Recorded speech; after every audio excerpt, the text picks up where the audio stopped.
Olá, é um grande prazer falar com todos. Estou aqui hoje para apresentar o compêndio de observação sensorial elaborado pelo Instituto Nacional de Estudos e Pesquisas do Som, do qual sou presidente.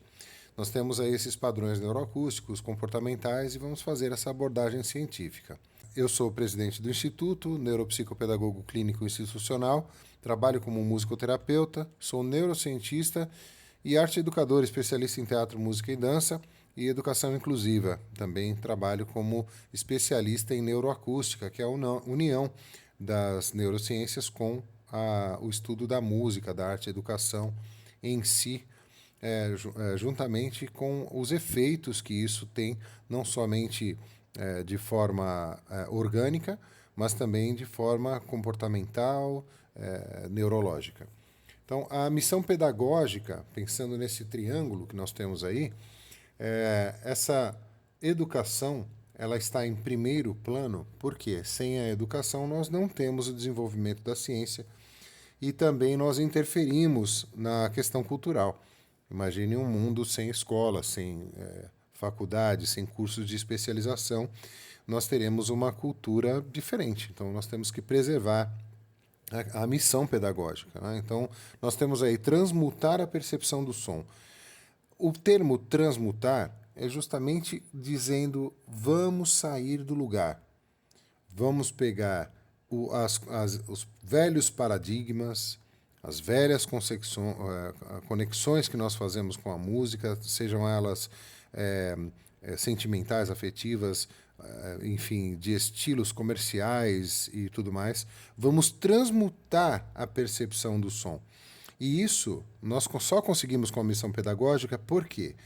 Porque a partir do momento que um professor de música, uma professora de música, enfim, a pessoa que está à frente de transmitir conteúdos musicais, ela vai aguçar o ouvido para percepção rítmica, percepção harmônica, percepção melódica, para os 4 aspectos de interação com a música, que é a apreciação, interpretação, composição e também a improvisação.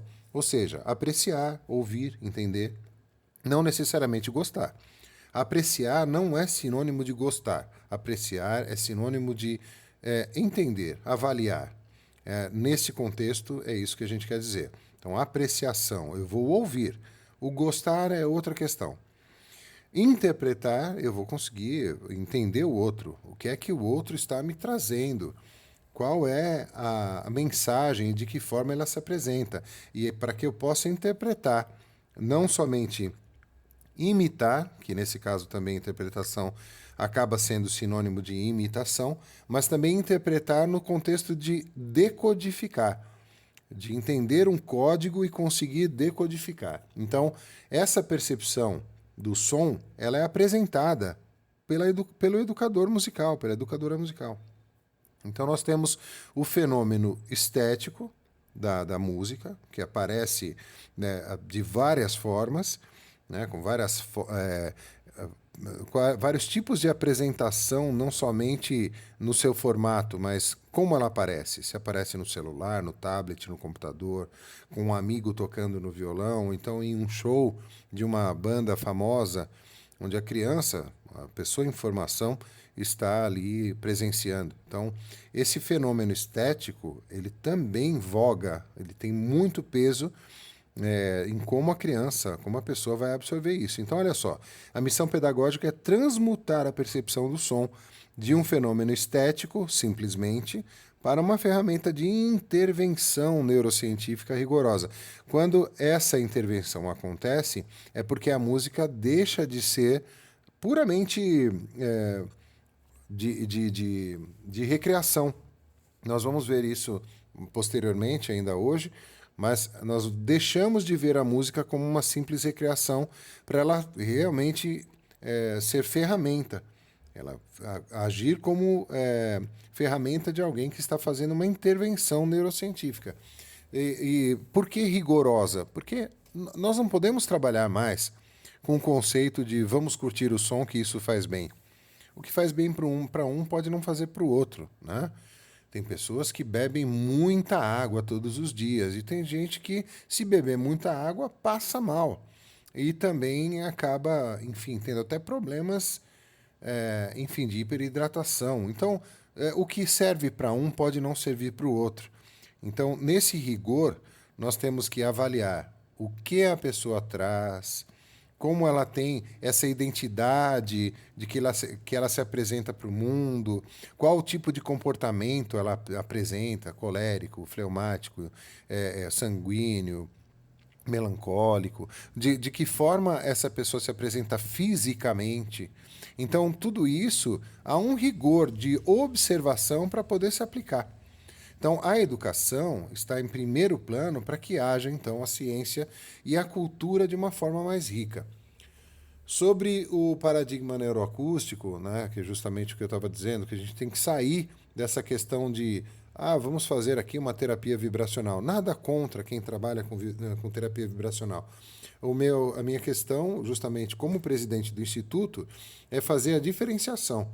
O que é diferente na intervenção neuroacústica, neurológica, com a terapia vibracional? Os dois têm o mesmo efeito, só que um trabalha de forma intuitiva e não rigorosa, não científica, somente trabalhando com a questão do relaxamento e tudo mais.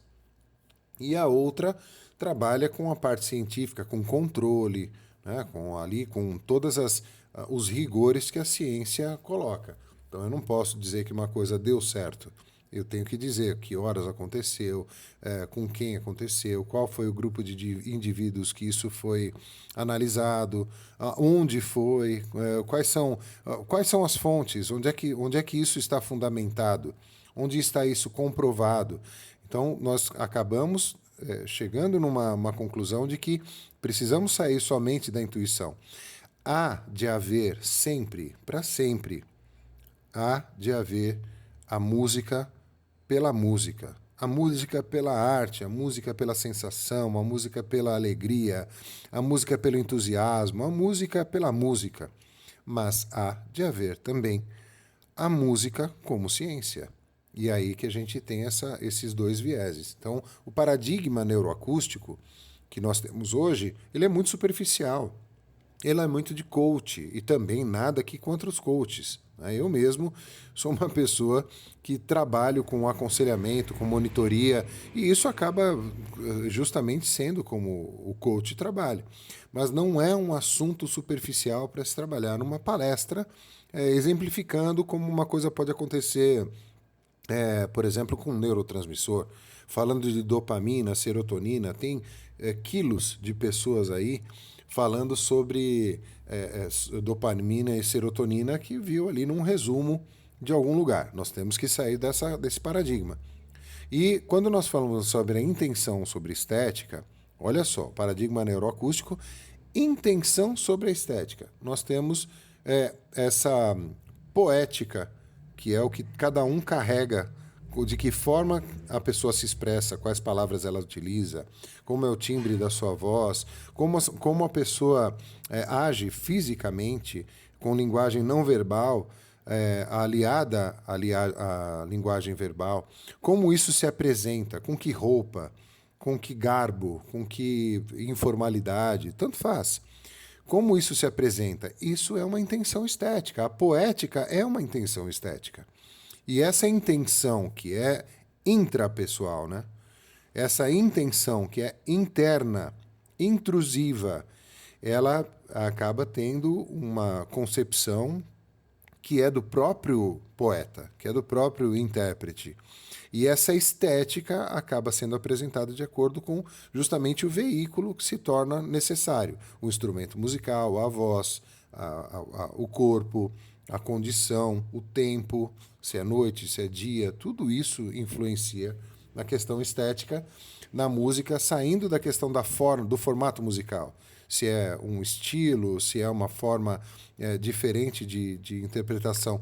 Mas nós temos essa intenção que a gente pode substituir por vontade. Então nós temos a música como entretenimento que tem o foco no prazer.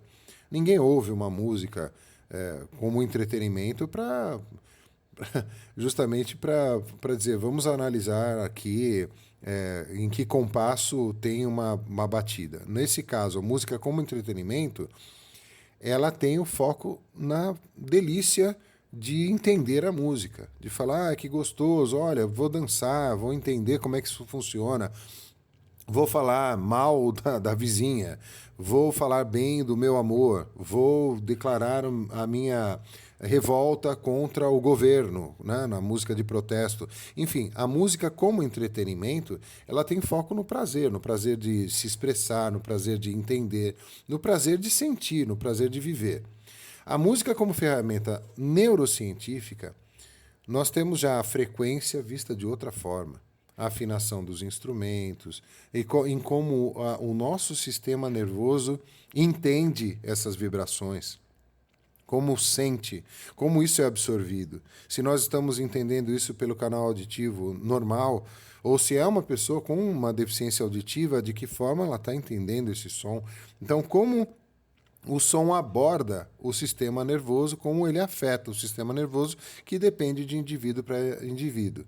Da mesma forma, quando a pessoa está fazendo a sua apresentação, ou então a sua apreciação, que ela está interagindo com a música, ela está justamente desenvolvendo uma inteligência que ela não percebe que está desenvolvendo.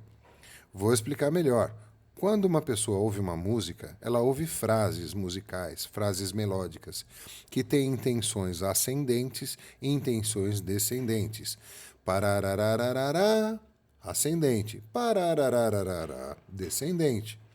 Então, essas intenções, esses desenhos melódicos, eles servem como perguntas e respostas. Como perguntas certeiras e respostas alegres, felizes, melancólicas, tensas, enfim, tudo que a música pode oferecer. E essa é uma das inteligências, que está interligada com inteligência matemática, inteligência sinestésica corporal, que é justamente de assimilação vocal. Quando eu digo corpo, eu estou dizendo também pregas vocais, trato vocal, língua, musculaturas, enfim, da respiração, que envolvem o trato vocal com a respiração. Isso também é corporal. Ele é um resultado da intenção da pessoa, mas ela está agindo no corpo inteiro. Então, nós estamos construindo várias inteligências, agora pensando aí nas inteligências do Howard Gardner, todas aquelas que ele listou, como matemática, sinestésica corporal, linguística, intrapessoal, interpessoal, musical, enfim. Nós estamos com a simples escuta, apreciação, interação passiva aliás, perdão, eu não acredito em interação passiva. Do mesmo jeito que nós jogamos xadrez em silêncio, olhando para o tabuleiro e de uma forma lá dentro, fervendo o pensamento com milhões de jogadas e possibilidades, quando nós estamos escutando uma música também isso pode acontecer. Isso nos leva a um estado de funcionamento cerebral, de construção de inteligências, que nós não podemos dizer que o cérebro está passivo. Ele está tendo uma reação, mas não está passivo, ele está agindo em conjunto, nessa apreciação, entendendo o que é que está acontecendo e também fazendo com que o corpo haja de acordo com essa receptividade, com essa escuta. E isso é construção de inteligência também, porque nós estamos mexendo com uma série de questões aí, né? de interpretar as melodias, o que é que está sendo dito na música, qual a mensagem lírica, qual é a forma estética da linguagem que está sendo colocada. E esse desenvolvimento global, se você pegar uma classe, uma sala de musicalização infantil, nós estamos trabalhando todos os aspectos de socialização, de interação interpessoal, né? E a questão também do reconhecimento através do som e do espaço, como isso se desenvolve no meu andar, no meu perceber, o ambiente e tudo mais. Nós temos a obrigação, na época de musicalização infantil, de expor à criança diversas formas de interação com a música, para que a música seja uma ferramenta de desenvolvimento global. Então, entender fauna, flora, reinos mineral, vegetal, a evolução sociocultural, isso também é uma inteligência abordada pelo Howard Gardner, que é a inteligência do ser, do existir, do estar em funcionamento, integrado com com tudo que me rodeia. Entender a voz de um animal, o som que um animal emite, se é grave, se é agudo, se é estacato, se é legato, se ele é ascendente, descendente, se ele é forte, fraco. Tudo isso também está presente, claro, na fauna, na flora, né? Enfim, quando a gente fala da flora, o farfalhar das árvores, os sons inaudíveis também, interagir com o próprio ambiente de forma intuitiva. Então, nós temos um ritmo nisso, uma harmonia, uma interação, e que a música pode fazer com que isso seja evidenciado. Ok, comportamento como tradução neural. Agora nós vamos partir mais rápido no decorrer desses slides. O comportamento como tradução neural. Nós temos um estímulo acústico, que é percebido pelo canal auditivo, que nós temos o ouvido externo, o mediano e o interno. Nós temos um neurônio primário que ouve, que sente a vibração no seu primeiro contato sonoro, e ele vai transmitindo para um neurônio secundário até chegar numa parte do cérebro que vai reconhecer qual frequência é aquele som e o que é que ele está querendo dizer. Então nós temos aí, nessa tradução visível, como o nosso corpo reage. Então nós temos um movimento corporal que ele é de acordo com um som. Se há uma batida de carro, essa batida de carro vai me assustar e eu vou querer ver o que aconteceu. Nós temos aí o gosto, né, a sensação que a música nos dá, às vezes acordes tensos, como um filme de terror, ou acordes felizes, formas de conjuntos de notas, é isso que são acordes, que fazem com que nós fiquemos entusiasmados, animados. Isso trabalha com a nossa regulação emocional, atenção e foco, interação social, vocalização. Quantas vezes a gente está ouvindo uma música, mesmo sem conhecer a música, e a gente gosta, emitindo sons com a boca fechada, acompanhando a música, porque a música é muito legal. Então, esse comportamento é a tradução visível do processamento neuroacústico interno. Então, houve uma interiorização, houve aí uma absorção. Nós estamos catalisando isso. Nós estamos absorvendo, catalisando, entendendo, metamorfoseando e devolvendo isso para o universo. Então, aí nós temos o requisito clínico. O som é um veículo que pode reorganizar ou desestabilizar. Esse é o requisito clínico, entender como isso pode reorganizar ou desestabilizar. Se eu não entender isso, quando eu faço uma sessão qualquer intuitiva, vou tocar esse instrumento aqui porque eu acho que é legal e eu acho que a pessoa que está ouvindo vai gostar. Não tem nenhum requisito clínico, pré-requisito. Nós não tivemos aí uma análise, uma avaliação do que pode acontecer. Então, para quem não tem esse requisito clínico, a observação é o primeiro passo. No primeiro toque do instrumento, houve um desconforto? Acabou. Houve um conforto, houve um estímulo, é isso que eu quero estimular. Então, a observação é o primeiro passo. O objetivo, identificar a reação do sistema nervoso para permitir o ajuste preciso das frequências. Então, se aquilo está funcionando aqui legal naquela região e eu mudo a região e isso não tem o mesmo efeito ou não tem o efeito esperado, então há de se mudar, voltar a entender em que região daquele som ou aquele comportamento está acontecendo para que nós possamos entender melhor através dessa observação onde a gente quer chegar, onde a gente precisa chegar. Então, esses comportamentos observáveis: tapar os ouvidos, choro, irritabilidade súbita, fuga ante sons específicos. Todos esses comportamentos eles são muito importantes. Pensando no espectro autista, isso é campeão de acontecer. Isso acontece o tempo inteiro. Aqui nessa análise clínica, olha só, indica sobrecarga sensorial e processamento aversivo de frequências específicas. Então, muita gente ouve um som, a maquininha do som, o som da maquininha do dentista, da broca do dentista. Isso, eu posso falar que 99% das pessoas odeia esse barulho. Então, há aí um processamento aversivo dessa frequência desse timbre, dessa fonte sonora.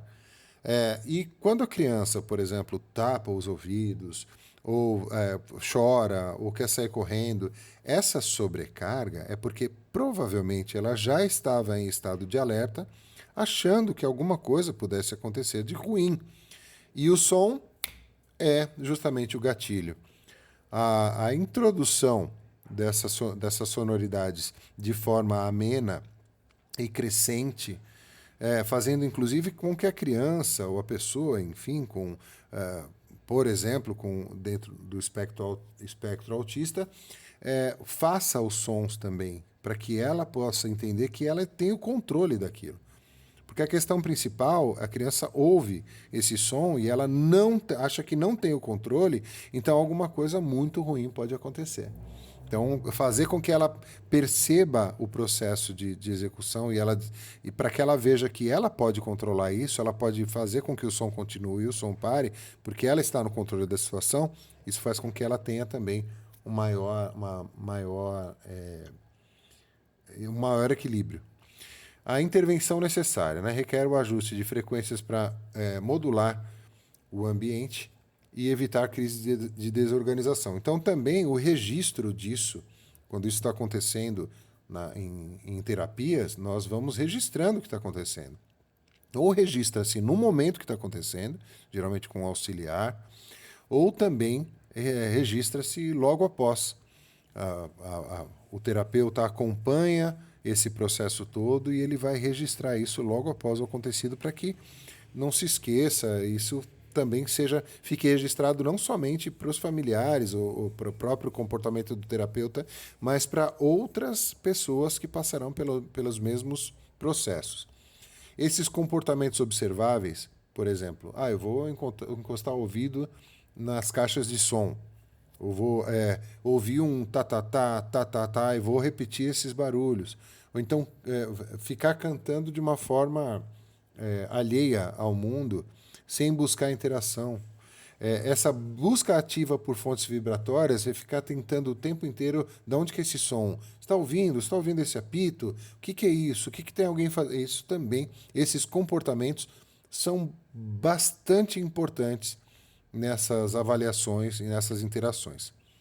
Então, busca por organização proprioceptiva através da vibração. Ou seja, aquilo tem uma propriedade sonora. Então, se tem uma propriedade sonora, só pode acontecer daquela forma e daquele jeito. Se acontecer de outra forma, então é o inesperado. Isso vai me causar um desconforto. Então, o indivíduo utiliza o estímulo sonoro como ferramenta de autorregulação e reconhecimento corporal. Nós temos aqui que mapear esses gatilhos auditivos, ou seja, fazer uma abordagem de registro geral do que está acontecendo, para que o pedagogo, o terapeuta, o musicoterapeuta, enfim, a pessoa que está acompanhando esse processo todo, tenha o controle e saiba o que está acontecendo ali. Até para que se evite não somente essas repetições das ocasiões, né, disso acontecer novamente, mas também para que isso se transforme numa coisa viável. Eu tive o contato com uma criança autista de mais ou menos aí 8 anos de idade, e essa criança o tempo inteiro tapava os ouvidos quando qualquer pessoa tocava qualquer instrumento musical. Até o dia que eu deixei, na época, era um contrabaixo elétrico, sobre uma cadeira, ligado no amplificador, e deixei a criança ali à vontade. Ela foi até ali, passou a mão no contrabaixo, sentiu as cordas, colocou o dedo na corda, tocou a corda, o som saiu e ela foi se acostumando. Daqui a pouco ela estava tocando contrabaixo. E parou, a partir daí, de tapar o ouvido, porque ela percebeu que ela tinha o controle da situação. Então, olha só, o insight pedagógico. O profissional deixa de apenas tocar música para desenhar um ambiente acústico controlado. Esse é o segredo, controle. Quando uma pessoa perde o controle ou a noção de controle da situação, ela se desespera. Então, nesse ambiente, a vibração atua como elemento curador e organizador, porque a pessoa vai interagindo com o som, ela vai entendendo que tem um controle, e isso é uma autorregulação. Perfil neuroacústico e a comunicação. Então, a comunicação é a interação com o meio via estímulos vibracionais. Nós estamos falando de pessoas que não têm deficiência auditiva. Então, aqui nós temos uma evolução. Se você erguer a mão, é porque você quer fazer uma pergunta, ou você quer fazer uma observação, ou então fazer um pedido para um garçom. Essa é uma comunicação não verbal. Então, a partir dessa comunicação, nós temos as frases curtas e funcionais. Eu vou aqui me referir ao garçom no restaurante. Então, eu vou levantar a mão. Quando o garçom olhar para mim, eu vou fazer minha pedida curta. Uma água, por favor. E eu não preciso dizer, olha, eu estou com muita sede e eu acho que agora eu vou... Não, uma água já é o suficiente. O verbal fluente, que é a articulação de emoções complexas, aí o som já serve com refinamento cognitivo, ele já serve para justificativa, para entender o processo, de como isso funciona. E nós temos aí as regras de redação, que são muito procuradas pelos universitários, para que se vá bem na redação, justamente porque tem uma técnica, para que você entenda como isso acontece. Na música, aí é que está. Nós vamos para comunicação não verbal, para frases curtas que a música pode nos colocar e também a verbalização fluente que acontece através do instrumento. Porque nós estamos falando de verbo, de palavra emitida pela boca, pelo nosso trato vocal. Mas nesse último círculo, onde nós temos o verbal fluente, nós podemos nos construir intenções melódicas, rítmicas, que também têm um significado linguístico através do instrumento. Então, essa articulação de emoções complexas acontece através do instrumento musical para pessoas que são não verbais. Ou seja, ela começa na comunicação não verbal através da comunicação do próprio corpo. E ela chega até a outra ponta, que é no verbal fluente, mas ela está falando através do instrumento. Olha que interessante. Então, existe uma evolução da mesma forma, só que o que para nós é uma deficiência, para essa criança, isso é uma canalização daquilo que ela não consegue fazer através do trato vocal, mas ela consegue fazer através do instrumento musical. Regulação emocional e foco cognitivo. Então, nós temos aí um desafio, né, que é vencer a frustração, a raiva, porque quando a criança passa por isso, e eu estou dizendo criança porque nós estamos falando de educação, de início, mas para o ser humano. Quando o ser humano passa pelo nervoso, ele não gostaria de passar por aquele nervoso. Ninguém gosta de passar nervoso. Mas aí é que está a graça. Se ela entende que há uma perturbação, mas que está na responsabilidade dela se zangar ou achar graça, ela começa a preferir achar graça. Se uma criança bate a cabeça, sem se machucar profundamente, né? Uma batida leve. Se uma criança bate a cabeça e nesse momento você diz, ai, coitadinho, nossa, a criança vai chorar. Mas se você olhar para a criança e der risada, brincar, oh, bateu o coco, nossa, bateu a cabeça, olha, fizer uma brincadeira, ao mesmo tempo que a criança passar por aquilo que vai estar doendo e tudo mais, ela vai encarar aquilo de uma outra forma. Então, a interpretação do professor, do educador, com a pessoa que está, o consulente, né, passando ali por aquela situação, ela vai alimentar mais essa frustração, essa raiva, ou ela tem que fazer o quê? Achar um ponto de equilíbrio. Para que haja a frustração. A frustração é necessária na formação de caráter. Ela é necessária. Mas pode-se passar pela frustração e ter uma conquista logo em seguida, ou ter justamente o reconhecimento de que aquela frustração é normal. Todo mundo se frustra de alguma forma, tudo bem. Então nós vamos encarar isso como uma coisa normal e vamos fazer com que isso seja um ponto de equilíbrio que nós encontramos. Então, a solução, uso de âncoras rítmicas e frequências controladas. Se eu sei que a criança gosta daquele ritmo, vai na bateria, tá, tá, tá, tá, tá, tá, tá, tá, tá, tá. Eu vou usar isso o mais que eu puder. E quando isso saturar, que o repertório estiver tão grande usando essa célula rítmica que já estiver tranquila, eu vou apresentar uma outra célula rítmica com uma variação mínima, para que a criança entenda que ela está fazendo uma transição. Eu não vou fazer uma coisa totalmente diferente, senão a criança não vai aceitar. Porque ela está num estado de conforto, que a gente chama de misoneísmo, que é o medo do novo.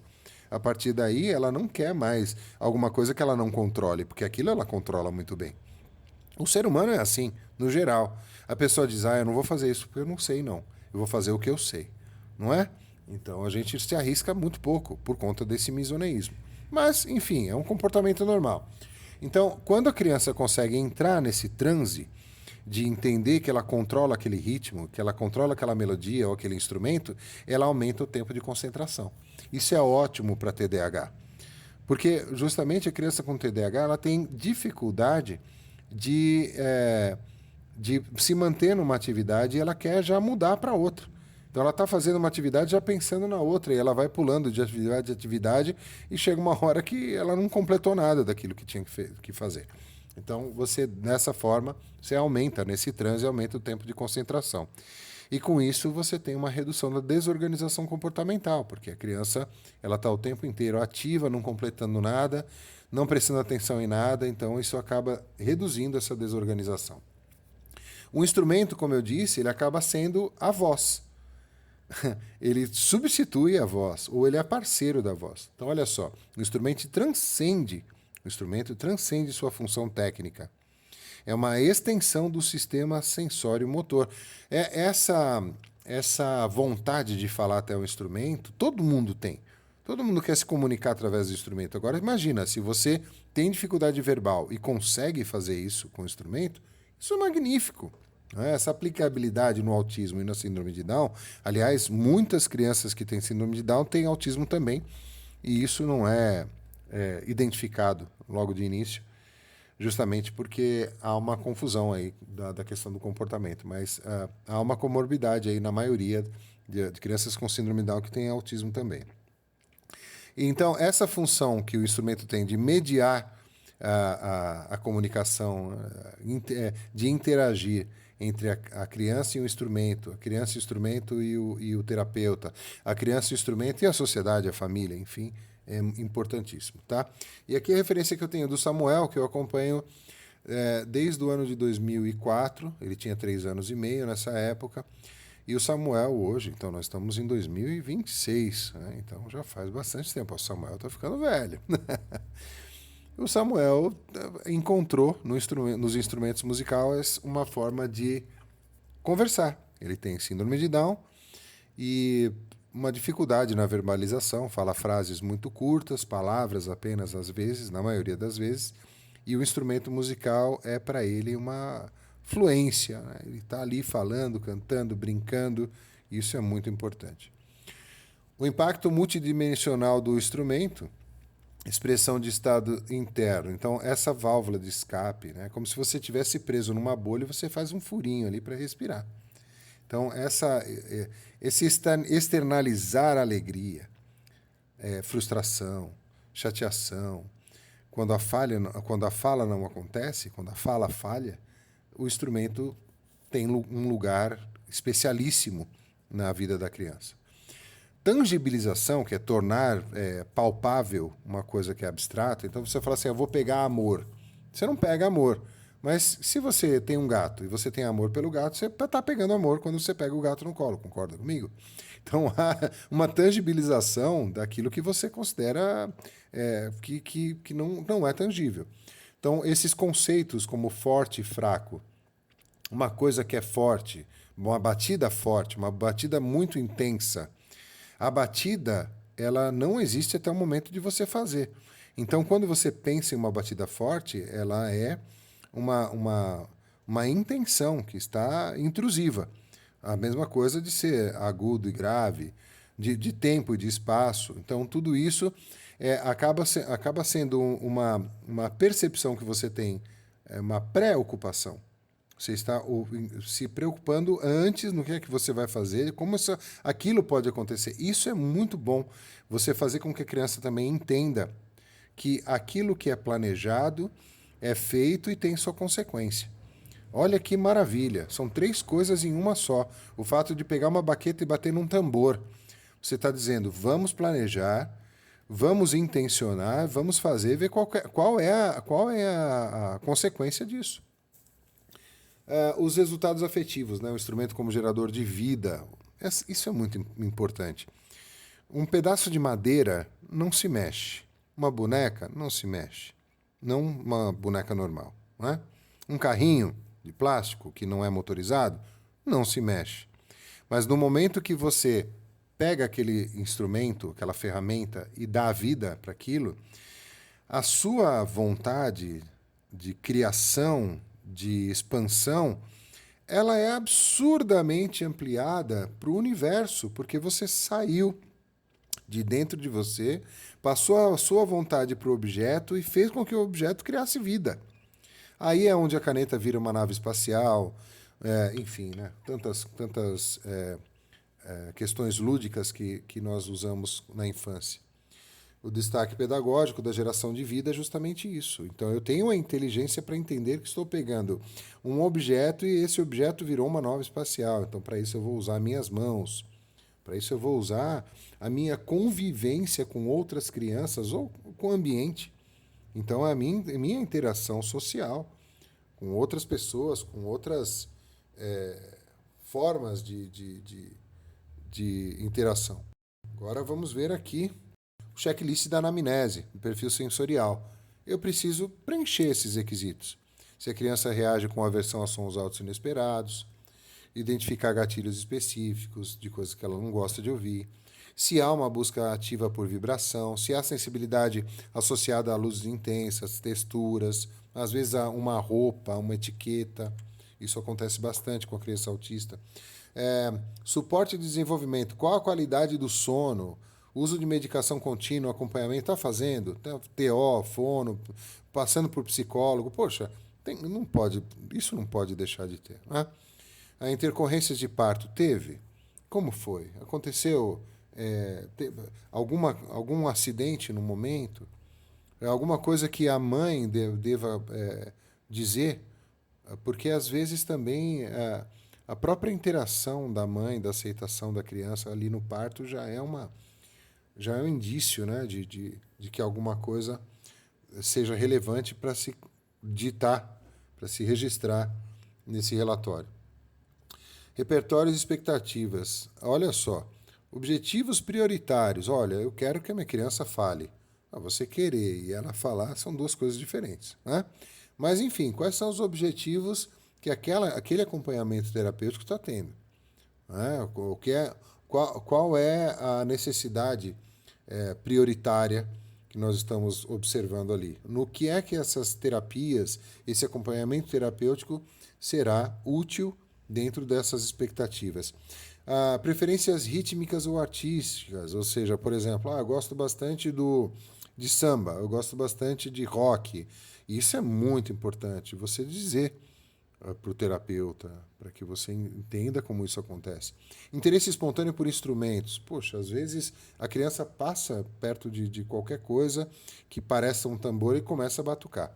Então, poxa, isso tem que ser registrado, isso tem que ser mencionado. Né? Então, o legado e a evolução. A compreensão profunda dos padrões neuroacústicos transforma a estrutura cognitiva e social do indivíduo. A colaboração com o banco de dados do INEP é vital para a evolução da saúde global. Porque o Instituto ele tem a função de registrar e passar adiante para outros terapeutas, outras instituições, o que deu certo e o que não deu certo, para que isso ajude outras pessoas também. Então, olha, o mantra do profissional: persistência, paciência e perseverança. Para ter persistência, você tem que dizer, olha, não consegui ainda, mas eu vou conseguir. Não, isso não deu certo, isso não deu certo, isso não deu certo. Às vezes a pessoa fala, nossa, eu já testei de tudo e não deu certo. Então você está muito próximo da solução. Né? Paciência. Às vezes a gente quer que a criança comece a falar do dia para a noite. A gente quer que a criança entenda de música, o que é acorde, o que é melodia. Não, não. Isso leva tempo, tem que ter paciência. E a perseverança é assim. Eu sei que eu estou ensinando uma coisa agora para a criança, ou fazendo com que ela passe por uma vivência, E ela não demonstrou um resultado agora, mas eu vou perseverar, em um momento certo ela vai dar a resposta. O som, utilizado com intenção científica, torna-se o maior aliado da vida. O INEPS está aqui à disposição para que você possa usufruir desse banco de dados e participar dele. Para isso, eu convido você a fazer uma visita, conversar comigo pessoalmente um dia, marcarmos aqui, sem plateia, aqui para conversar, trazer a tua criança, trazer o teu filho, tua filha, enfim, para que a gente possa passar por uma vivência, entender de que forma vocês podem interagir com o Instituto, de que forma o Instituto pode participar da vida de vocês e também como vocês podem colaborar com a sobrevivência do Instituto. Então é isso. Muito obrigado e nos vemos em breve. Até mais.